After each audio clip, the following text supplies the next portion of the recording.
Uy.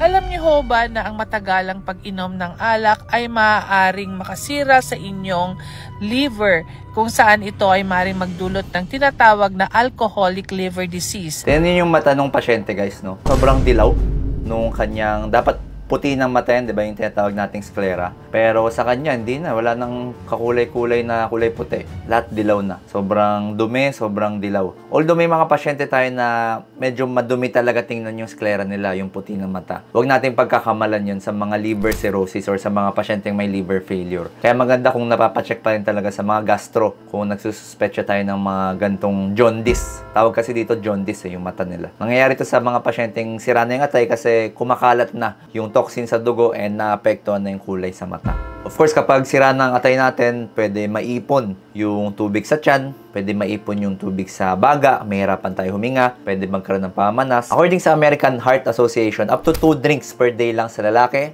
at 1 drink lang sa babae per day. Pag sinabing 1 drink, ito yung kanilang measurement. Yan. So, dapat hindi lalagpas dyan per day. Kasi baka sabihin nyo, Dok, 1 drink per day lang ako. Pero 1 litro pala ng 1 litro pala ng JD, tapos sinaluan pa ng Coke.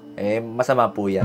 Kahit sa mga pasyenteng may mga alcohol dependence, maganda po kung lagi natin silang i-remind. Bawas-bawasan or tigilan na talaga ang pag-inom ng alak.